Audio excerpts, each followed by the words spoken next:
नमस्कार साथियों, आपका हमारे YouTube चैनल द एजुकेशन पर हार्दिक स्वागत है। आज के इस सेशन में हम हिंदी साहित्य से संबंधित महत्वपूर्ण प्रश्नों का हल करेंगे जो बिहार शिक्षक भर्ती परीक्षा TRE 3 और एस्टेट 2024 की दृष्टिकोण से बेहद उपयोगी क्लास होगी। तो देर न करते हुए चलिए सेशन की शुरुआत करते हैं। अगर चैनल पर पहली बार विजिट किए होंगे तो आपसे नम्र निवेदन है, सेशन को लाइक कर दीजिएगा। सेशन पसंद आए तो चैनल को सब्सक्राइब कर लीजिएगा और अपने दोस्तों में शेयर कर दीजिएगा। पहला प्रश्न है, आदिकाल को किसने प्रारंभिक काल की संज्ञा दी? तो आदिकाल को प्रारंभिक काल की संज्ञा मिश्र बंधुओं ने दी। मिश्र बंधु 3 भाई थे, श्याम बिहारी, सुखदेव बिहारी, गणेश बिहारी।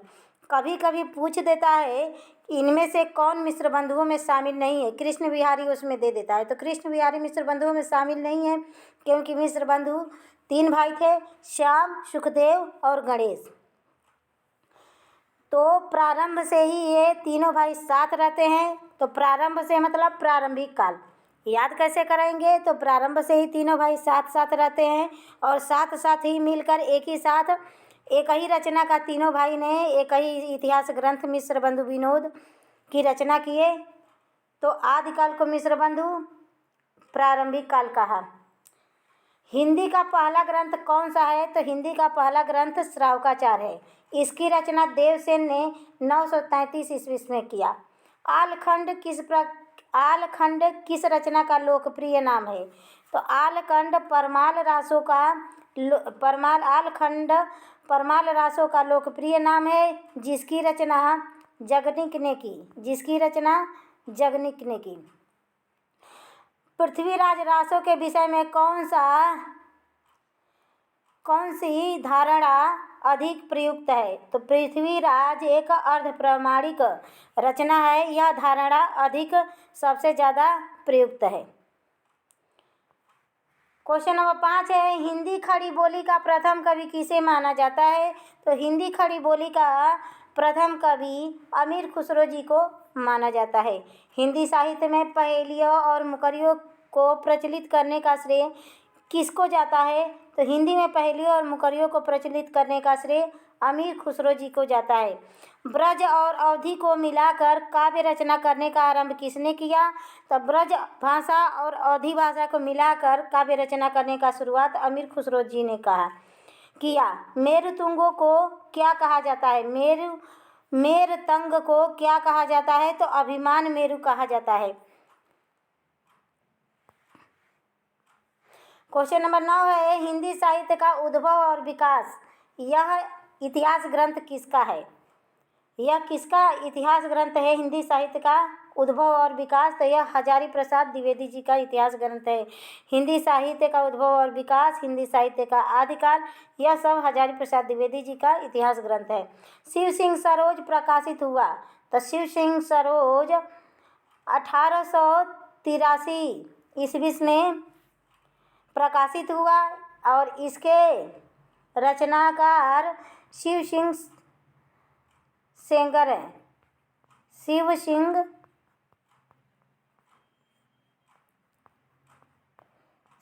जी हैं। इतिहास ग्रंथों में से किसे सही अर्थों में हिंदी साहित्य का पहला इतिहास माना जाता है? तो the modern vernacular literature of Hindustan को सही अर्थों में हिंदी साहित्य का पहला इतिहास माना जाता है। इसके रचनाकार जॉर्ज ग्रियर्सन है। जॉर्ज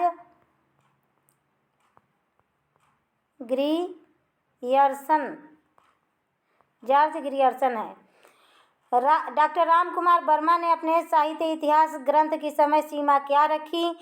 तो डॉक्टर राम कुमार वर्मा ने अपने साहित्य इतिहास ग्रंथ की समय सीमा 693 से 1693 ईस्वी माना है। क्वेश्चन नंबर 13 है, पृथ्वीराज रासों को किस महाकाव्य की श्रेणी में रखा जाता है? या पृथ्वीराज रासों किस महाकाव्य की श्रेणी में आता है? तो यह एक विकासशील महाकाव्य है। अपभ्रंश चरित्र काव्यों की परंपरा से भिन्न रास परंपरा का आरंभ जिन दत्त सूरी कृत से माना जाता है। तो जिन दत्त सूरी की रचना क्या है? उपदेश रसायन रचना किसकी है? तो जिन दत्त सूरी की है। और यह रास परंपरा का आरंभिक ग्रंथ है उपदेश रसायन। वह कौन सा ग्रंथ है जो ज्योतिश्वर ठाकुर द्वारा रचित है, जिसमें हिंदू दरबार और भारतीय जीवन पद्धति का यथार्थ चित्रण मिलता है? वह कौन सा इतिहास ग्रंथ है जो ज्योतिश्वर ठाकुर ने जिसकी रचना किया है और जिसमें हिंदू दरबार और भारतीय जीवन पद्धति का यथार्थ चित्रण किया गया है? वह है बणरत्नाकर। बणरत्नाकर ज्योतिश्वर ठाकुर द्वारा रचित है। साहित्य का इतिहास जनता की चित्तवृत्ति का इतिहास है, यह किसका कथन है? तो यह आचार्य रामचंद्र शुक्ल का कथन है कि साहित्य का इतिहास जनता की चित्तवृत्ति का इतिहास है। क्वेश्चन नंबर 17 है, शुक्ल जी ने आधुनिक काल का क्या नाम रखा? तो आचार्य रामचंद्र शुक्ल ने आधुनिक काल को गद्य काल नाम रखा। हिंदी साहित्य का आलोचनात्मक इतिहास में अवधि का प्रथम कवि अमीर खुसरो को किस आलोचक ने माना? हिंदी साहित्य का आलोचनात्मक इतिहास में अवधि का प्रथम कवि अमीर खुसरो को किस आलोचक ने माना? तो वह डॉक्टर राम कुमार वर्मा ने माना। अमीर खुसरो ने अपनी किस पुस्तक में भारतीय बोलियों के संबंध में बहुत विस्तार से लिखा है? तो अमीर खुसरो ने नूह सीपर नामक पुस्तक में भारतीय बोली के संबंध में विस्तार पूर्वक लिखे हैं। अपभ्रंश में दोहा काव्य का आरंभ जोइंद की किस कृति से माना जाता है? तो जोइंद की अपभ्रंश में दोहा काव्य का आरंभ जोइंद कृति परमात्मा प्रकाश और योगसार से माना जाता है। परमात्मा प्रकाश और योगसार किसकी रचना है? तो जोइंद कवि की रचना है। किसकी रचना है? तो जोइंद कवि की रचना है परमात्मा प्रकाश और योगसार। इसमें अपभ्रंश में दोहा काव्य का आरंभ माना जाता है। क्वेश्चन नंबर 21 है, डॉक्टर हजारी प्रसाद द्विवेदी ने पृथ्वीराज रासो को किस प्रकार का ग्रंथ माना? तो डॉक्टर हजारी प्रसाद द्विवेदी ने पृथ्वीराज रासो को अर्ध प्रमाणिक ग्रंथ माना। पृथ्वीराज रासो के कुछ पद किस संग्रह में संग्रहित है जिसमें इस ग्रंथ की प्राचीनता प्रमाणित होती है? तो यह पुरातन प्रबंध संग्रह। पृथ्वीराज रासो के कुछ पद पुरातन प्रबंध में संग्रहित है जिसमें प्राचीनता प्रमाणित होती है। खुमाड़ रासो की भाषा क्या है? तो खुमाड़ रासो राजस्थानी भाषा में लिखा गया ग्रंथ है।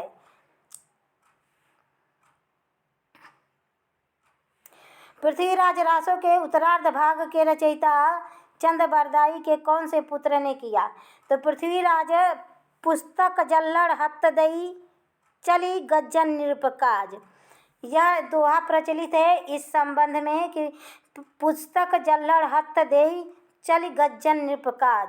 तो पृथ्वीराज के उत्तरार्ध भाग की रचना उनके पुत्र जल्लड़ द्वारा किया गया। क्वेश्चन नंबर 25 है, किस आलोचक ने ढोला मारूरा दोहा के दोहे को हेमचंद्र तथा बिहारी के दोहे के बीच की कड़ी माना है? तो वह हजारी प्रसाद द्विवेदी। हजारी प्रसाद द्विवेदी जी का मानना है ढोला मारूरा दोहा किसकी रचना है? तो कुशल लाभ या कल्लोल कवि की रचना है। इसको डॉक्टर हजारी प्रसाद ने हेमचंद्र और बिहारी के दोहों के बीच की कड़ी माना है। अद्वैव्रज और मुनिदत्त ने सिद्धों की भाषा को क्या कहा? तो अद्वैव्रज और मुनिदत्त ने सिद्धों की भाषा को संध्या या संध्या भाषा कहा। 84 सिद्धों में सबसे सर्वोच्च स्थान किसका माना जाता है? तो 84 सिद्धों में सबसे सर्वोच्च स्थान लुइपा का है। वारकरी संप्रदाय का संबंध किस साहित्य से है? तो वारकरी संप्रदाय का संबंध सिद्ध साहित्य से है। क्वेश्चन 29 है, फागु काव्य में सबसे प्राचीन कौन है? तो जिनचंद सूरी फागु काव्य में सबसे प्राचीनतम काव्य जिनचंद सूरी फागु है। जयचंद्र प्रकाश और जय मयंक जस चंद्रिका का उल्लेख कहाँ मिलता है? तो जयचंद्र प्रकाश और जय मयंक जस चंद्रिका किसका रचना है? तो जयचंद्र प्रकाश भट्ट केदार की रचना है। भट्ट केदार की। जय मयंक जस चंद्रिका मधुकर कवि की रचना है। मधुकर कवि की रचना है और यह राठौड़ा ख्यात में इसका उल्लेख मिलता है। जय प्रकाश और जय मयंक चंद्रिका का उल्लेख राठौड़ा ख्यात में। पृथ्वीराज रासो किस शैली में लिखा गया है? तो पृथ्वीराज रासो पिंगल शैली में लिखा गया है। विद्यापति मूलतः किस प्रकार के कवि हैं? तो विद्यापति मूलतः एक श्रृंगारिक कवि है। श्रृंगार ऐसे लिखा जाता है शुद्ध वर्तनी। क्वेश्चन नंबर 33 है राउरकेला में हिंदी के 7 बोलियों के शब्द मिलते हैं, जिनमें सबसे प्रधान कौन सी बोली है? तो सबसे प्रधान राजस्थानी बोली है राउरकेला में। विद्यापति की लोक प्रसिद्धि का सबसे प्रमुख आधार कौन सा ग्रंथ था? तो पदावली। विद्यापति द्वारा लिखित पदावली इनकी प्रसिद्धि का सबसे प्रमुख आधार ग्रंथ था, क्योंकि पदावली के ही रचना पर इन्हें मैथिल कोकिल की उपाधि मिली। मैथिल कोकिल की उपाधि पदावली के रचना पर ही इन्हें मिली, इसीलिए इनकी प्रसिद्धि का सबसे आधार ग्रंथ पदावली है। विद्यापति की पदावली की भाषा क्या थी? तो मैथिली थी। विद्यापति ने अपने किस कृति को कहानी कहा? तो कीर्तिलता को विद्यापति ने कहानी कहा। क्वेश्चन नंबर 37 है आदिकालीन साहित्य में गद्य का प्राचीनतम ग्रंथ उद्बोधन सूरि द्वारा रचित कौन सी कृति है? तो कुवलय माला कहा। उद्बोधन सूरि जी की रचना है कुवलय माला कहा। विसल देव रासो किस प्रकार का ग्रंथ है? तो विसल देव रासो एक मुक्तक काव्य है। राहुल सांस्कृत्यायन ने हमीर रासो के छंदों को किसकी रचना घोषित किया है? राहुल सांस्कृत्यायन ने हमीर रासो के छंदों को किसकी रचना घोषित किया है? तो जज्जल नामक कवि की रचना माने हैं। भारतीय भाषा में रचित इस्लाम धर्मावलंबी कृति प्रथम रचना कौन सी है? भारतीय भाषा में रचित इस्लाम धर्मावलंबी कवि की प्रथम रचना कौन सी है? तो संदेश रासक है। संदेश रासक किसकी रचना है? तो अब्दुल रहमान की रचना है। अब्दुल रहमान संदेश रासक। क्वेश्चन नंबर 41 है बसंत विलास में किस प्रकार के विलासपूर्ण प्रभाव का मनोहारी चित्रण हुआ है? तो बसंत विलास में बसंत और स्त्रियों के मनोहारी चित्रण हुआ है। बसंत विलास किस प्रकार का काव्य है? तो बसंत विलास एक फागु काव्य है। रोड़ा कवि राउरकेला की रचना किए हैं। तो रोड़ा कृति राउरकेला से नखशिख वर्णन के किस परंपरा का आरंभ माना गया है? तो श्रृंगारिक परंपरा का। गद्य पद्य मिश्रित चंपू काव्य की प्राचीनतम कृति रोड़ा कवि कृत कौन सी रचना है? तो राउरकेला है। राउरकेला एक गद्य पद्य मिश्रित रचना है, जिसे चंपू काव्य भी कहा जाता है। क्वेश्चन नंबर 45 है संदेश रासक के रचयिता कौन है? तो संदेश रासक अब्दुल रहमान की रचना है। अब संदेश दूर नहीं है, अब संदेश भेजना दूर की बात नहीं है, क्योंकि अब मोबाइल का ज़माना है। आचार्य रामचंद्र शुक्ल ने आदिकाल के तृतीय प्रकरण को क्या कहा है?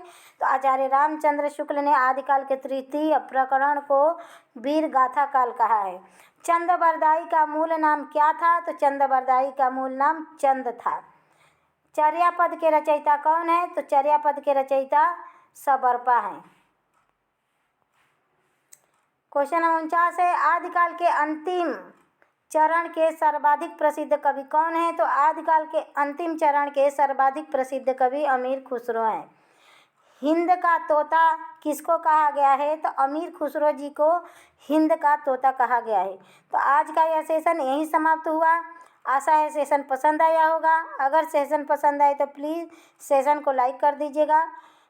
चैनल पर पहली बार विजिट किए होंगे तो चैनल को सब्सक्राइब कर लीजिएगा। नमस्कार दोस्तों, धन्यवाद।